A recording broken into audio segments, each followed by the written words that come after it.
Hello, everyone, and welcome to another episode of Left Face. My name is Adam Gillard. I'm your co-host along with Dick Wilkinson. How you doing, Dick? I'm doing great. This week we are recording off schedule. We had a busy week following the empty chair town hall that we had, and there's a whole bunch of things. So this week we're going to hit just a potpourri, as you like to call it. Just a bunch of topics. But one of the things that I just find so bizarro right now in the world that we're living is the shift in some of our Congress people. Marjorie Taylor Greene is who I'm thinking of here. Her shift from going to full blown just obnoxious MAGA, like her fur coat, yelling at Biden, calling him a liar during the debates or the. I'm surprised she didn't get it like tattooed under her eye backwards so she'd see it in the mirror every morning. It's just who she is. It's who she is, literally, and that's who elected her too. Like all those folks that the area that she's in is so dark red. And she has learned that, and what sucks is I still think she hasn't learned that how much the president lies, but the president has lied about her, and she says that's enough, and now she's resigning from Congress. A couple days after she qualifies for her, pension. For serving so many terms, so many Congresses. So I'm not mad at her for that. That's procedural, I mean, she's going to go on to get millions of dollars other places. Sure. For somebody that wants to talk about small government and shrink the government to hang out just so that you can get another paycheck from the government, it'd be a part of the problem that you want to take it down. But like, I don't know, it's just hypocritical on like a level that if we start judging our politicians around hypocrisy, we're not going to have anybody left. All right, Adam. Man, I just read a great quote from let technicalities be technicalities. Harry S. Truman. He said, if you show me a politician that gets rich being a politician, I'll show you a crook. Mm-hmm. And for sure, so many of our politicians are rich because they're politicians. Yes. I'm ready to write a book, and I'm not even in office. I'm like, as soon as I am, then the book's coming out. Just add a chapter for whatever time frame it is. Then get it on the shelf. Don't you see how people do that? As soon as they say they're running for office, like 2 weeks later they have a book out, or like a month later. Everybody that runs for president puts a book on the shelf. Everybody does. It's like part of the marketing blitz. The pre-memoirs. It's good to get people's opinions and things like that, but you can tell a lot of the folks that are writing these books, their publishers are just buying the books, and so they're getting up, boosted artificially. They're driving the interest. Cyclical, you're saying? Well, they're driving artificial interest in all these candidates. Sure. Just because they have the money to do it. That's one of the departments of the marketing firm. That's what I'm saying, right? It's disgusting. If you hire the right, campaign manager, you should have that. So, anyways, Marjorie Taylor Greene, MAGA Taylor Greene, you could call her, right? The thing that I heard her say that she said she apologized for the toxic politics. As I usually say, let's clap where clapping is due. On that one, I'm gonna have to say I don't necessarily believe like that's the most sincere statement. I feel like she is wanting to go out literally gracefully, right? And I saw a lot of people online talking about her running for governor of Georgia. I did hear that. And so that, any money, which she's probably been a very lucrative as far as being a congresswoman and not a whole, she's got 3 terms or whatever. Right. So, she's probably made a lot of money because she's been in the headlines a lot. She's basically the AOC as far as earning potential on the Republican side, right? She gets those headlines, and that gets you ching, right? And again, being in Trump's back pocket all those years has definitely gotten her money built up. So she's ready she can run for something else. She's probably got a ton of PAC money waiting to feed her. So she's filling up the B-roll right now of her saying nice things. So when they run those campaign ads in a year or two, whenever she's on to that next thing, and she'll have some, stop the toxic politics. They'll have her saying that. If she apologizes to David Hogue, he used the Parkland kid that she would just harass. While he was trying to talk about, he was briefly the deputy chair of the Democratic Party. But very brief. couple months. But while she was screaming at him, he was like a kid in high school suffering through a tragedy. Yeah. And she was screaming at him. And now she's like, let's give her a toxic politics. Because that's Alec Jones, right? That was her. That was their crossover hits, right? There. They used to sing together. Yeah. So, well, on to the next topic. Let's see. I want to say I was in Virginia this week, and I saw some National Guard troops that were walking around, or they could have been reservists. I saw two guys. They were just out on, I'll say, patrol, middle of the day on Wednesday. And I was right down by the Tidal Basin area and the Washington Monument. And so I walked over and talked to them and said, what's going on, guys? And wanted to be a friendly, face in the crowd, I guess. And asked them how long they had been there. They said they were there on 3 to 4 month orders, and they'd been there for 3 months, so they were probably about to go home. Okay. And they weren't carrying weapons. They had, not really. They had load bearing vests on, but not body armor. Okay. And they were just walking around, you know. They weren't cleaning anything up. But I'm sure, I guess everything had already been cleaned up already. Right. Yeah. They've been there for 3 months. Yeah. And so, Yeah, my problem is told them I was happy to see them. When we normalize their presence in the communities, that just further militarizes our community. Mm-hmm. Yeah. And just normally, because now if an order comes down and they have to do something and you see them doing something that, when you first saw them would have scared you. Mm-hmm. Now you're like, oh, well, I saw them save a kitten last week. They're not bad people. Right. Meanwhile, they're helping take people off the streets. Could be. Yeah. So it's that slow roll. It's not even a slow roll at this point. I think we've jumped it's pretty aggressive.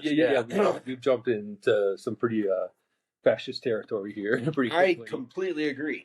Every day we're seeing more videos of people getting aggressive. And, I saw somebody getting kidnapped the other day and getting injected by the police officers. The police officers were engaging with the suspect, arresting him for ICE. Somebody came up and gave him an injection to calm him down. So, it's just... There was a story that I saw, so I told those troops thanks, and that's just the end of that story. That was all. I just said, hey, thanks, guys. And that's what sucks. On an individual level. It's like, these guys are just out there doing their job, and they're trying to be good for their community. Yeah. So I'll give it. We'll go into a little history. It was prior to my deployment to Afghanistan. I was training with this group. There was about 10 or 12 of us, and we went on a few different places to go training. And we were in Atlanta, I think, and we were on the airport shuttle thing that's there in Atlanta, right? And the train thing that's there. Yeah. And we were all in uniform, right? Because we had to travel in uniform to go in and out of Fort Benning and do this thing. It was this Army rules for that training site, right?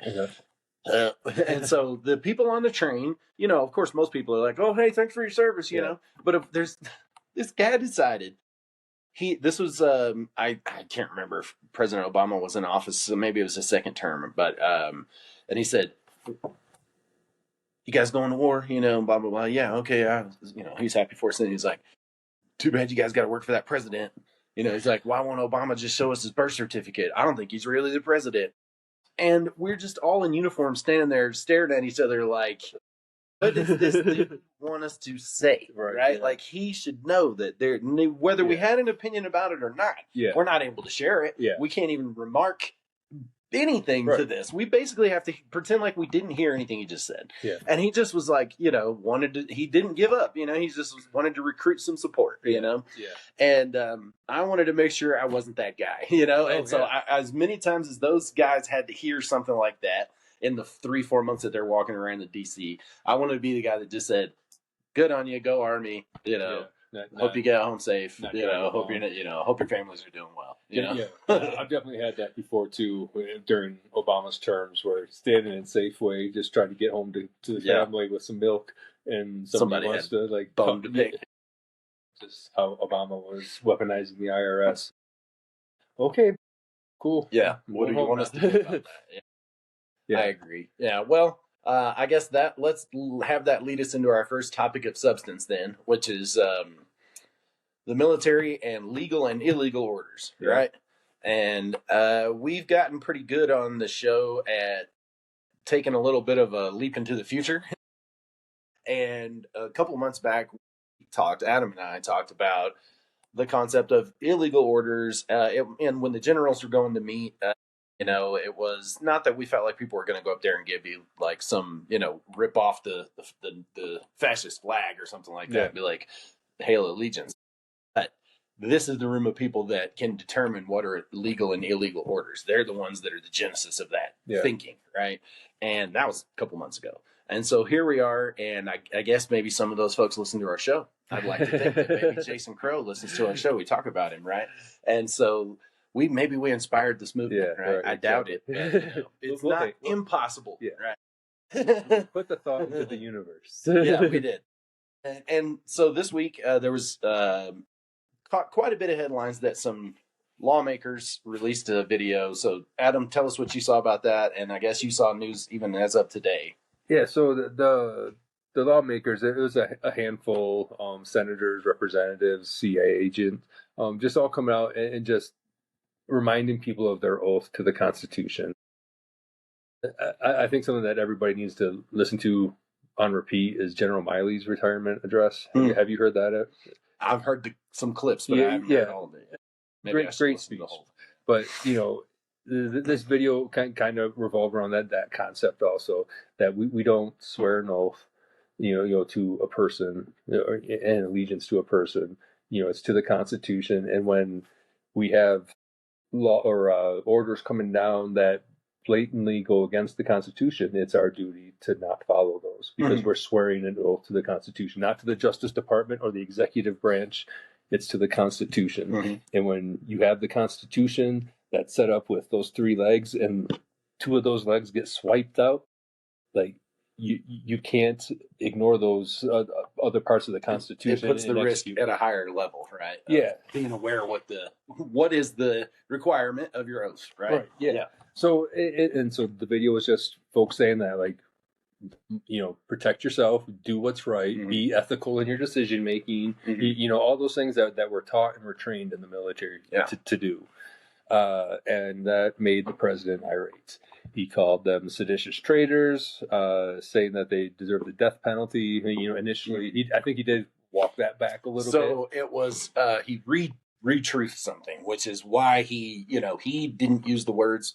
He got to use somebody else's words, right? Which is what he likes to do, right? Yeah. And it was somebody else that just used a one-liner, and they said, treason is punishable by death, and then he wrote, seditious behavior, something, right? So, yeah. Again, the point of communication is get a message across. He got that message across. He did. Like, when you're the president, just shooting off tweets like this, and there are so many off the wall things that he puts out there too, like the AI videos are just disturbing. Sure.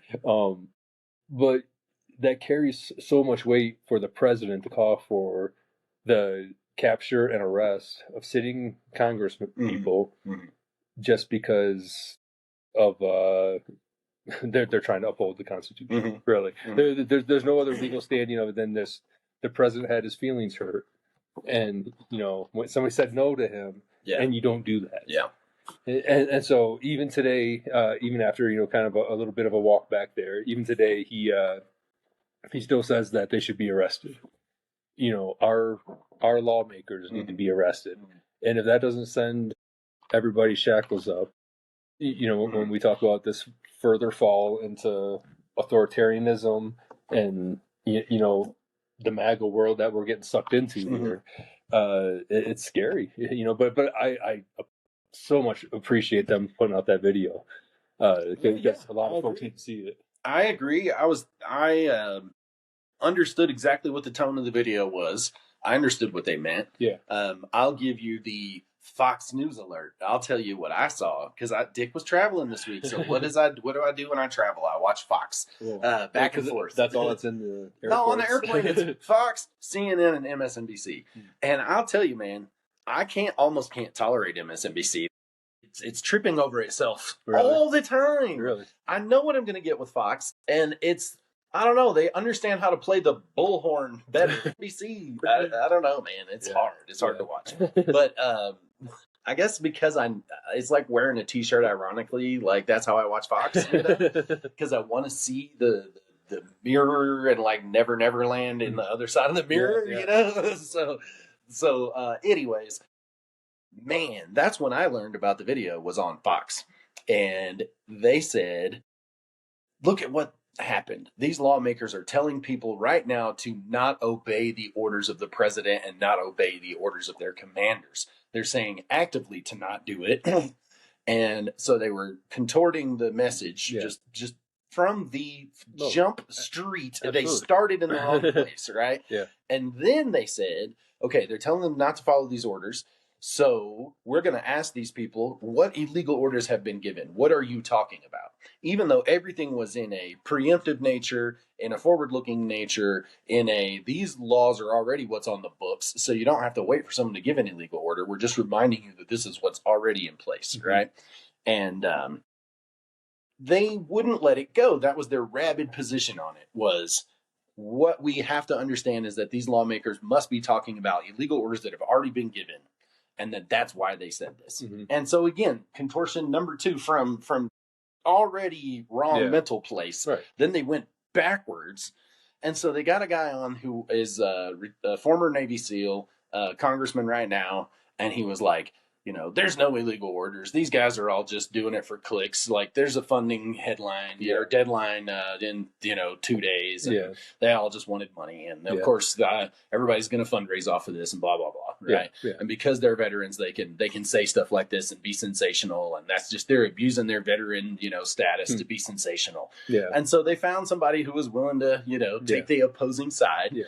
And then they just spun it like crazy. Right.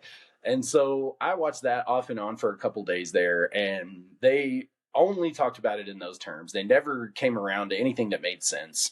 They brought some of those folks on. I think Crow may have gone on Fox, and they asked him some of those questions, and he was like, that's not what I'm talking about. I can't remember who it was, if it was Crow or not, but they just never got there, right? Yeah. And so the whole time, that's why that tone of Trump saying like, oh, it's seditious and they're terrible people makes sense to that base because they heard that they told people to just disobey orders. Right. And that right now they're basically saying, we'll back you up if you disobey orders. That's not what anybody said. Yeah. If you didn't watch the video and you only watch Fox News coverage, then sure, you could believe that. Right. But if you watch the video at all, there'd be some key words that are missing out of all of that just weren't there. Yeah, right. But it's kind of the standard Fox playbook where you make an issue up out of the blue, and this is obviously a standing issue. But to say that to contort it like that and just push just such untruthful propaganda, just to twist things into your narratives, to fire people up and to drive division. Really, it's a tough place for any military member to be in already, and then to be onslaughted with misinformation. Well, and then their family is watching this stuff, right? Yeah, right. I think as military folks, we got used to seeing both sides of news. We saw, everything out there, and the media existed in this bubble just outside of our life, right? Yeah. We understood that it was about us, but that sphere of influence was in some untangible place. But man, when your family listens to stuff all the time, and they believe that basically one commander-in-chief is going to just have you killed for no reason, and then the other commander-in-chief is going to perfectly protect you. And then they use things like this as divisive topics, and they talk about it in the terms of like, well, what's your unit like? What's it like in your culture? I don't like it, man. I'm sure, like you said, the service member is like, man, I exist outside of that. Laura Ingraham is not coming down to my commander's call to tell us how she feels about anything, right? Like, that's not how we talk about this stuff here, So since, this week we've had these are kind of more distraction things from, the Epstein files, that's been through the voting now and things like that. Mm-hmm. Do we know what the next steps on that are? What are we waiting on for? Well, okay, because it's signed by the president now. It's signed by the president, and there was 30 days for the attorney general to determine basically what is releasable under the terms of this new bill, right? And that is their time to redact or scrub anything that's not already been redacted or scrubbed within the terms of this law, and to determine if there's any ongoing investigation. And that's the loophole that everybody's got kind of holding their breath over, right? What determines the level of ongoing investigation? And a couple of days, like 4 days maybe, before Donald Trump did his flip-flop and said, go ahead, release everything, sign it, whatever, I don't care. Yeah. He had Pam Bondi start investigations into Democrats, right? Yeah. And like look into Bill Clinton, look into this person, look into that person, right? And that those may be active investigations that are very broad reaching. Yeah. And that may be the loophole that undoes some of what seems like has been won here. Yeah. Right. And we're about 4 days after. So we got 26 days, calendar days left before something has to get. It's funny because the small stuff that trickled out already shows that there's a relationship there between Trump and Epstein. And I didn't realize Epstein's brother's still alive. Yeah. That was kind of a news flash for me. But that one tweet about, the president doing something to Bubba. Yeah. I saw, actually, I listened to a whole long interview with Epstein's brother. He went on, one of the news shows I was watching this week and just was like, yeah, I talked to Jeffrey before he died and he told me this, this, and this, and it was crazy, man. I was like, this dude knows all the secrets, he knows everything. He's like, I talk to Jeffrey all the time, and so whether where has he been? I know that's what I'm saying. Curveball. Who has been hiding this guy? Wow. Who's been paying him to hide? Right. So because he knows all the stuff between him and that biographer. We don't need the Epstein files. Right, if we could just give these guys a couple of hours on TV, we'll know everything. Let Anderson Cooper sit down with these guys or something, and just let's chop it up for a minute, and then we'll just know everything, So he actually gave a full length. He gave a good 5-minute interview that I listened to on the news this week, and was just, they didn't get into a ton of details with him either. They were just like, oh, you're his brother, and how often did you talk to him? A few different things, and there's a lot more to be had there. Yeah. I wonder if that's kind of part of it too. Is you can't ask this, and this. Maybe, right. Until the book comes out. Until the book comes out. We got to wait 32 days from now. My book be dropping. I did hear that Maxwell isn't going to be cooperating with the DOJ on their investigation anymore. Now that things have changed, huh? Yeah. So, but she's already in cushy land. Yeah. Then it doesn't matter she doesn't have anything else to win. Yeah. The president's either going to partner or he's not. I don't think there's any other points to win at this point. Did you read any of the special treatments that she's getting? Oh yeah. Where over and over again. Yeah, it was all over computers and things like that. Setting up appointments for her. Yeah, just insane the level of treatment that person's getting. The prison down there said, oh, this is all for her safety. There was these threats and people know where she's at, and there could be the inmates could get paid off to try and harm her. Yeah. Someone in the staff to try and harm her. So we have to do all this stuff to make sure she's safe. If it happens, it happens. I mean, what a weak BS. Yeah. Okay, prison. How? I know that it's a first-class prison, and it's a camp, and they ain't barely any fences. But they never had to think about violence. I'm not buying it that prisons are super duper concerned with that. Exactly. It's so clear. She had conversations with people and then immediately got all these things. Got all that stuff. If anything, the prison's going to get money, to build stuff, hire more people to build more stuff. Yeah, exactly. That's all that is. They're just milking the situation for some scratch, So, yeah. Good man. What a mess. Yeah.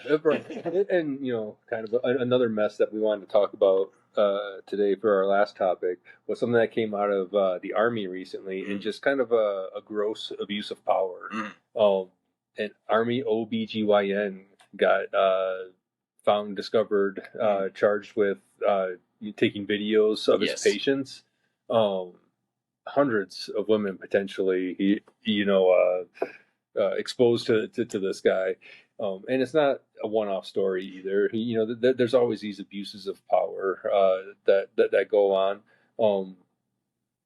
The thing for me with this story, Adam, is that I wanted to talk about on this show, and that will maybe unfortunately appeal, as weird as that is, or just strike a nerve, I guess, with some folks. You got the medical setting, right? So we start with that. Folks, there's already a power situation there between a doctor and a patient anyway, right? You've got the vulnerability of obstetrics, and these are generally pregnant women that are seeing this doctor. So you've got a lot of power, distortion there. Then, for all of us that have ever been in the military, that doctor is usually an officer, right? Yeah. And while they don't come in the room like I'm Colonel so-and-so or I'm Captain so-and-so, like they're not swinging the rank around. Doesn't matter, right? If you're, especially if you're a junior enlisted person, like you still stand up to attention until they're like, stop, like sit down. I'm the doctor, don't worry about that, know, if they do that. Right. There's no reason to believe that everyone's bedside manner follows that protocol. I'm sure there are some folks that go, yeah, that helps me just keep a tight ship. And so, yes, I don't mind when people snap to attention or just call me sir. And like, cool, I got it. Not understanding that can lead to a double down on that power dynamic of you got the doctor-patient relationship and the officer enlisted or officer, junior officer power dynamic that like, I can't tell anybody if I think something weird's going on in this room. Right, yeah. This person's going to ruin my career, And so, or I'm not going to say if I'm the service member and it's my spouse that's in there, I'm just going to be like, no, there's no way a major did that. Like, I trust that these people are respectable, right? Like that, they would be almost unbelievable. Like you might doubt it, right? And, that makes it scary, right? It makes somebody who wants to be a predator, they got like two different ways to abuse the situation, right? And that's just, you double that up and there's a lot of different ways to abuse the situation. So what happened was that he would use his phone, put it in his shirt pocket, and video the entire interaction with the patient from coming in the door to walking out, so that it didn't seem strange that his shirt was in, the phone was in his shirt pocket. Well, somebody, service member, his wife was getting an exam, and he saw the guy turn on the video, like out in the hallway, to put it in his pocket and go in. And the service member followed him into the room. Something like that went down. So he saw the setup and immediately knew what was going on and was like, nope, I know exactly what's happening. So he confronted the staff right there on the spot, went to the commander of the hospital, and there was an immediate, not a cover up, but just like, okay, there's channels that we deal through, we deal with this stuff, right? This is a complaint and, maybe a criminal complaint. And so we got to get X, Y, and Z command involved. Well, that turned into bureaucracy instead of what should be a fast-moving criminal investigation, right?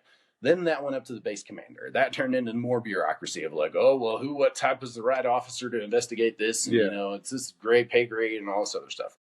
So the people who were abused, the service member and his wife were like, no, this is unacceptable. Like, I'm not giving y'all months to figure this out. Right. So the regular police got involved and some other, a lawyer and or the like county sheriff, whoever, some other chain of law enforcement got involved and was like, okay, sounds like a crime to me. Like we have procedures too. Right. And that did it. Right. So that led to the Army has the CID is what we have. Right. And so that's our OSI as far as the Air Force. Right. And so criminal investigation got involved, seized his phone, and it was full of images and videos of all of his patients, right?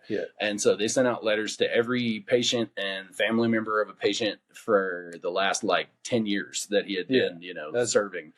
He had been investigated once before, and people were complaining of unnecessary medical exams. And basically the hospital that investigated him said there's no record of this activity.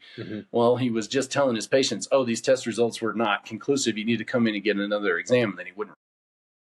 And so that was how he was getting away with it for years. And then again, abusing the power that he had to say, well, nobody's going to believe you if you said anything, And that was that, a little bit of misstep from the military and this guy taking advantage of that and just driving a dump truck through it and harming hundreds of people. Good on the service member or the husband that protected his wife there, because how many people could have seen something like that and not said something too.